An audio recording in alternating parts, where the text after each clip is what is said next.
Bonjour à tous, bienvenue au Cameroun. Nous sommes contents que vous soyez encore là aujourd'hui. Nous parlons de la femme chrétienne et du travail conventionnel. C'est un sujet qui fait beaucoup de bruit en milieu chrétien dans notre pays. Est-ce que la femme devrait avoir un travail au même titre que l'homme qui lui donne de sortir le matin et revenir tard dans la soirée? Est-ce qu'elle devrait ne pas en avoir? En tout cas, c'est le sujet de ce numéro. Bienvenue à tous. Et notre invitée, c'est Blandine Yepsi, une servante de l'Éternel. Autrefois, à la maison, aujourd'hui, elle est dehors pour un emploi. En tout cas, elle aura le temps de nous parler de son expérience. Bonjour. Bonjour Zénab. Merci beaucoup d'avoir accepté de répondre à nos questions. C'est moi, merci.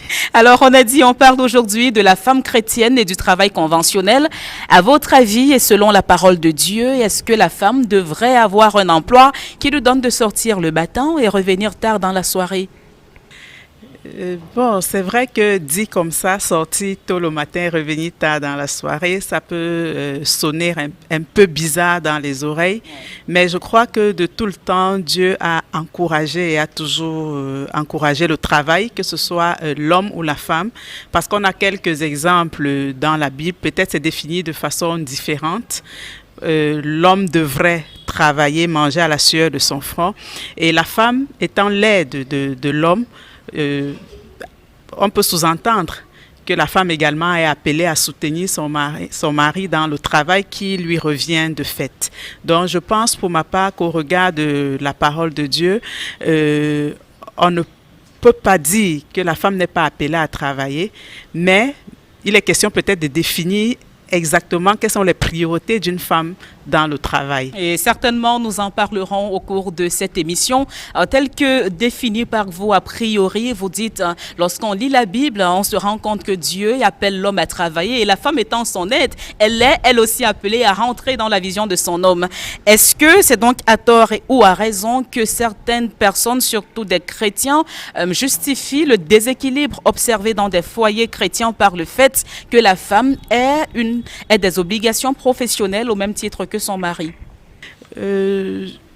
Pas forcément à tort, parce qu'aujourd'hui, le contexte voudrait que l'homme comme la femme soit appelé à sortir justement tôt le matin, à revenir tard le soir.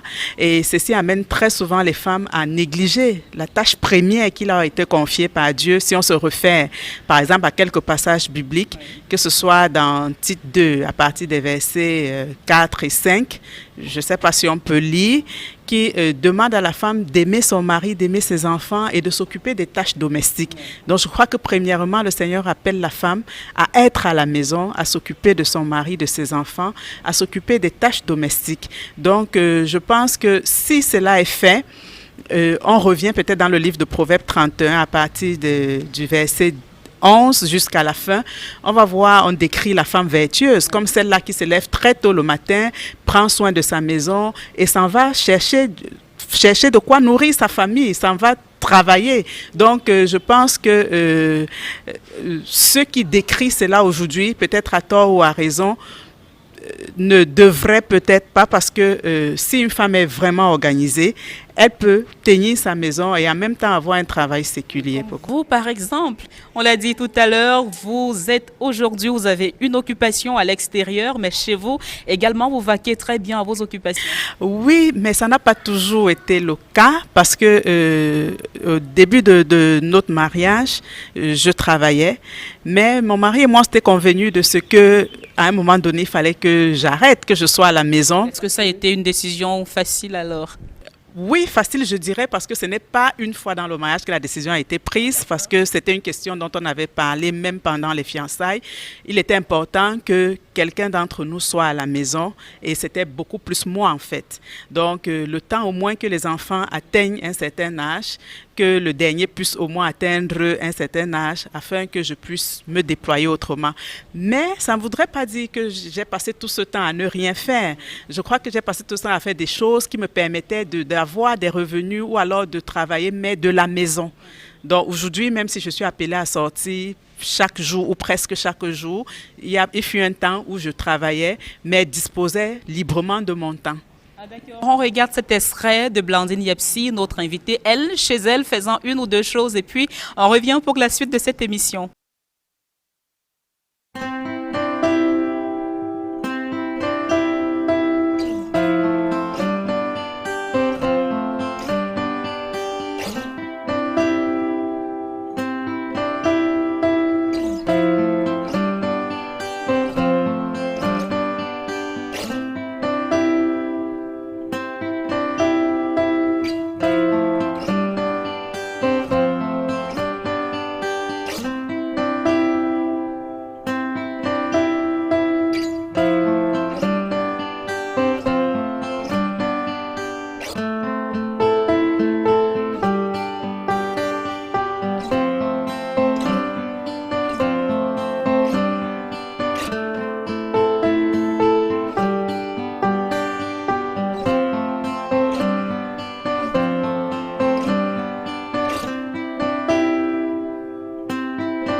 Au regard des dégâts décriés par plusieurs, on voit des enfants souvent abandonnés à eux-mêmes, éduqués par le voisinage, éduqués par la télévision, éduqués même par les nouveaux réseaux sociaux. À quel moment une femme devrait-elle penser à avoir un emploi conventionnel? Moi, je parle pour ma part. C'est vrai que le contexte socio-économique aujourd'hui fait que le revenu du mari n'est plus très suffisant pour subvenir aux besoins de la famille. Donc, très souvent, ces femmes qui sortent ne sortent pas parce qu'elles le veulent. C'est pas parce que elles veulent absolument sortir, mais c'est parce que la situation économique fait en sorte qu'elles soient obligées de sortir. Donc, moi, je dirais le mieux serait que les enfants puissent atteindre un certain âge, une certaine autonomie, qu'ils aient une certaine indépendance avant que la femme se mette à avoir une obligation à être dehors tous les jours et à des heures qui ne dépendent pas forcément d'elle. Maintenant, si elle peut développer des activités qui puissent lui permettre de ramener de l'argent à partir de la maison, moi, c'est ce que j'encourage le plus. Et dans ce cas, comment rester équilibré entre nos responsabilités en tant que femme au foyer, celles en tant qu'employée et également notre responsabilité en tant qu'enfant de Dieu? Oui, moi je pense que l'équilibre réside beaucoup plus dans la motivation même de ce pourquoi est-ce qu'on va travailler. Donc je pense que si on sort travailler comme étant un moyen de subvenir et d'aider notre conjoint dans les responsabilités financières qui sont les siennes au quotidien, pour moi c'est une bonne chose. Mais si on sort pour, je sais pas, comme pour faire comme les autres. Parce qu'aujourd'hui, la femme qui est à la maison est un peu considérée comme une moins que femme, ou alors pas comme émancipée, pas comme évoluée. Là, les motivations ne sont pas saines. Donc, moi, je pense que garder l'équilibre part d'abord de l'intention, de ce qui nous motive à sortir. Si on sort comme pour avoir les moyens, les possibilités de subvenir aux besoins de la famille, je pense qu'on sait que la priorité, c'est la famille. Ça voudrait donc dire qu'on doit s'arranger à prendre soin d'abord de sa maison, de son mari, de ses enfants, avant de se tourner vers l'extérieur pour gagner le peu qui viendra comme un supplément à ce qu'on a déjà eu à faire à la maison. Mais si la motivation est autre chose, il y a de quoi est-ce qu'on va délaisser tout ça parce qu'on sera focalisé à être à l'extérieur plutôt qu'à l'intérieur. Voilà donc de très bons conseils que nous propose Blandine Yefsi dans cette émission. On va également à la rencontre de cette dame. Elle nous parle de son expérience à elle. Elle nous dit également ce qu'il faut faire pour rester équilibré entre son travail et sa maison. On regarde et puis on revient. Alors, le travail de la femme, pour ou contre, la première chose que je vais dire, c'est que le Seigneur, le Dieu qui nous a créés, nous a montré l'exemple par la création, qui est le premier acte de la parole. La création de l'univers, c'était du travail. Et nous avons été faits à l'image de Dieu.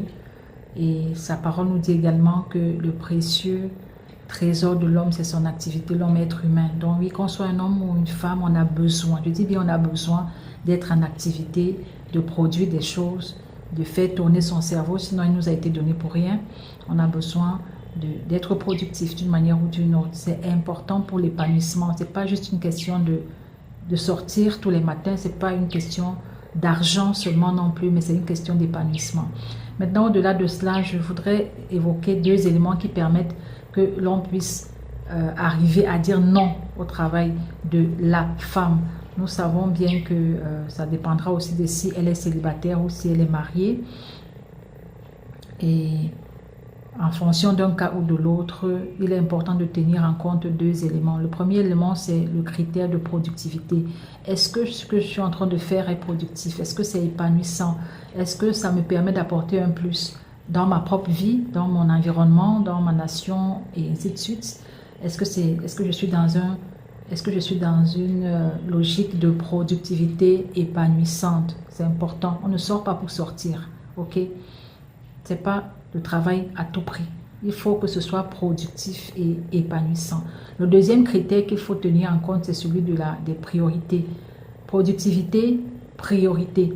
Parce qu'on peut être épanoui, ça rapporte, on est productif et tout, mais est-ce que nos priorités sont respectées? Est-ce que mes priorités, si je suis mariée, si je suis une mère, est-ce qu'elles sont respectées? Première priorité, la qualité de ma relation avec Dieu si je suis chrétienne. Deuxième priorité, est-ce que je suis en communion ou en symbiose avec mon conjoint? Est-ce que mon conjoint est d'accord avec ce que je fais? Est-ce que on est ensemble, quoi? C'est important son avis. Et puis également, en troisième position, est-ce que c'est les priorités, la famille en tant que priorité, mes enfants, ma maison?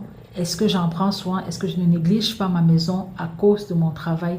Ces éléments-là sont importants. Et au-delà de tout cela, on dira qu'il est important également, si on est chrétien, si on est une femme chrétienne, de marcher par le Saint-Esprit, donc de laisser le Seigneur nous diriger, à faire des choix qui conviennent à ce que lui, il veut. Elle nous le dit donc qu'il faut rester équilibré. Il faut savoir que la priorité de la femme, c'est s'occuper d'abord de son ménage, de son époux, de ses enfants, bref, de sa maison d'abord. Et est-ce que, au cas où la femme a un emploi conventionnel, cela ne créerait pas des conflits dans son foyer entre son mari et elle? Parce que bien de fois, on voit des femmes qui ramènent ou bien qui gagnent plus que leur époux.